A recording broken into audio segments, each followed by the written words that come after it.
रहो यहाँ केहू देख ली तो गड़बड़ हो जाए। अच्छा सुना ना, हमरो माने है कभी कभी खराब हो जाता, बर्दाश्त नहीं किया, का करी, आदमी है सरकार। बाबूजी बताई ना बिया कब होई, बाबूजी बताई ना बिया। हाँ भाई बाबूजी बाबूजी ये आवाज कैसे रहल पारो? ओ बिलार रहल। बिलार? ठीक बा थोड़ा पानी दे। ली बाबूजी। चिंता जिन कर, आराम से सुत जा। हाँ? बच गई नहीं भगवान। ते यहाँ कहाँ रे? अरे भैया यही जा का करतानी? अरे साली हई गैस लीक करो तला, यही से एकरा के बनावे आइल बानी। हाँ तनी रात के। अच्छा एक काम करो बाबू। हाँ भैया। तुम्हें नींद में चले की बीमारी है ना? हाँ भैया बहुत। हई औषधि जौन बा ना, हाँ एक गरम पानी में डाल के अपन पछाड़ सेक लिया, ठीक हो गई। ला जा सुता, जा जा बेटा। हो ना कुछ बाकी नहीं। जा तनी करम जब लिखा होली ना। आवाज चला हमरे संगवा हो, रानी मकई के खेत चली जाई। अरे कौन है रे? आए मामा तू? अरे साले आन्हर हो गइल बड़ा का तू? अरे हमरे पिछवाड़ा में आंख नहीं खे, तू दिने में नहा गइल बड़ा का? साले बीच रोड पे खड़ा होके का करता? आए कचारिए दे साले आइंदा लौकलत कुकुर कहीं का से। अरे अरे देख के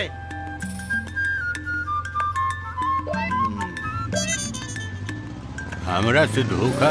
ओहो तगीधे के नजर पड़ गइल।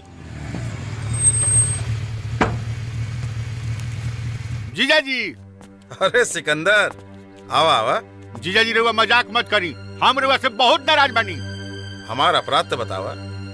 हम कौना मुँह राउर अपराध बताई? आए रउआ हमरा मुंह पर तक करखा पोतवा देनी। अरे कहाँ पागल नियन बात करता रहा? हाँ अब तो हम पागल होइए गईनी। हे महाराज, जब रउआ अपना मोने के करे के रहला तो हमरा काहे के बेइज्जत करवनी? हम बोली ना। भैया ई कुल का बकतानी? तू लोग हमरा भगिना के बियाह करवा देलू लोग, आ हमरा के खबर तक ना देलू।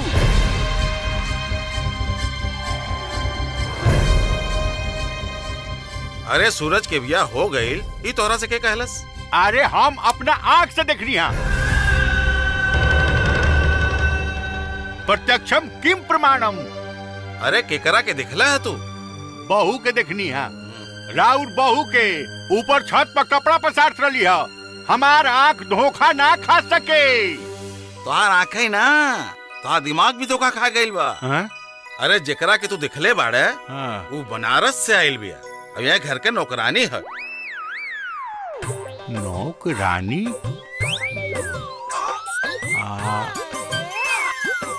इतना सुंदर? आज मामा के बात सुन के तो हमार करेजे कांप गइला। हमके तो लगल कि सब उनके पता हो गइल का। घबरा तो हमहू गइल रहनी। वैसे राउर मामा जी हमरा के घूर घूर के देखत रहले। हम नौकरानी ना लागेली का? अरे तू मामा के ना जाने लू, वो बहुत बड़ रसिया आदमी हमें। मामा से हमारा तनी बचिए के रही है। हाँ कैसे कैसे बची?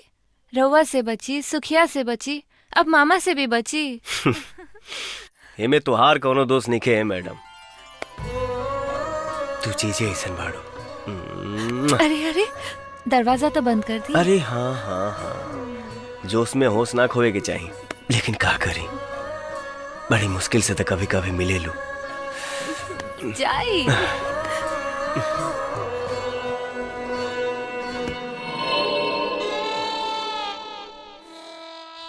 का भइल? मामा ई नौकरानी हमरा भगिना के संगे लापटा लपटी कर दिया, मतलब रास लीला। अरे हाँ हाँ रहुआ चिंता ना करी, सब काम हो जाये। हाँ हाँ हाँ तहसीलदार से बात कर ले। ठीक बा ना कोनो चिंता की बात ना। का बात है? हाँ ठीक। अरे बतावा ना का बात है। अरे जीजा तनी अंदर तो चली। अच्छा भैया तू बाद में फोन करा। हाँ चला अंदर चला। के कमरा में। अच्छा आई आई आई आई का बात है बाबूजी? पारो पारो कहाँ बिया? हमरा का मालूम? कहाँ बिया? हम बताओ तन कहाँ बिया? याद नहीं है।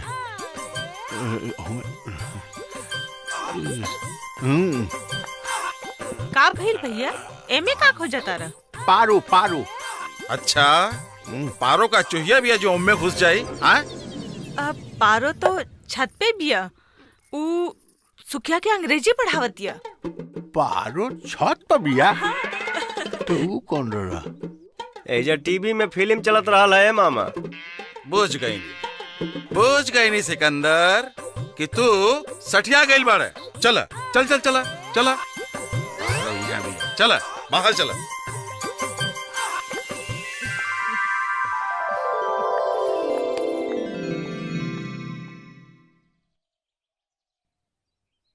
हे भगवान, बच गई ली।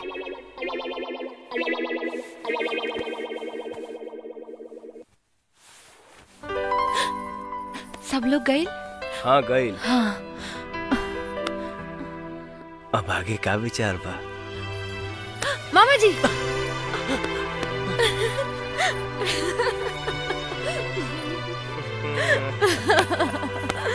ला ला ला I am a disco dancer, I am a disco dancer. ला ला ला ला ला ला ला। अरे ससुर के नाती, पारो एक दिन तोरा के पढ़ौलस का कि ते साला अंग्रेजी में गाना गावे लगले? तरौआ काहे दुखी होता नी? ए मामा, पारो हमार हवे। सपना मत देख साले, ओकर मरद अभी जिंदा बाटे। अरे उ ना आई। पारो हमरा के पढ़ाई लिखाई, फिर साहब बनाई, फिर हमनी के बियाह होई। साले ई साहेब बनी है, मुंह ना देखला साले। लंगूर के हूर ना शोभे, बुझला? कुकुर कहीं का। बूझ गई नी ए बुढ़ाऊ। लेकिन पारो हमरा के कब पढ़ाउलस? ली हलवा खाई।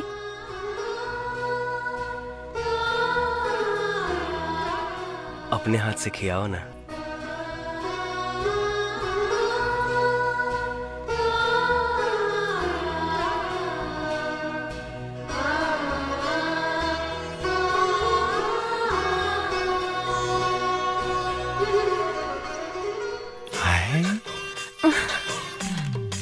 बड़ा शरारती बानी जी।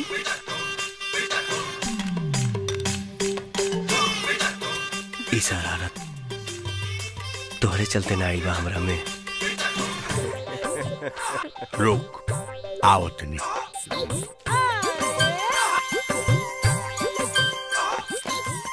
जीजा जी, जीजा जी जल्दी चली। अरे कहाँ चली? अरे वो सवाल ज्यादा करी ले। अब चली ना, आज अपना आंख से प्रेम लीला देख ली। चली ना। हाय देखी।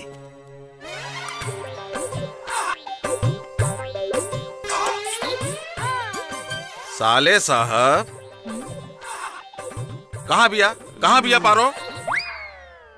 का बात है बाबूजी? कुछ नहीं बेटा, तोहार मामा है ना सनक गईल हवे। इनका दिमाग के दीवाला निकल गईल बा और इतने ना इनका आँख के रोशनी कमजोर हो गईल बा। चला चला। ऐसन बात ना बा जीजा जी, हम सचो देख ले रहनी है। चुप रहा मर्दे, सच सच देख ले रहनी है। चला। अच्छा एक मिनट। अच्छा दीदी, पारो कहाँ बिया? पारो तो मंदिर में पूजा करतिया।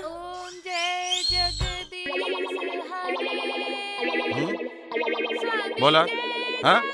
चला चला चला, देख लिया ना। चला। भक्त जनों के संकट।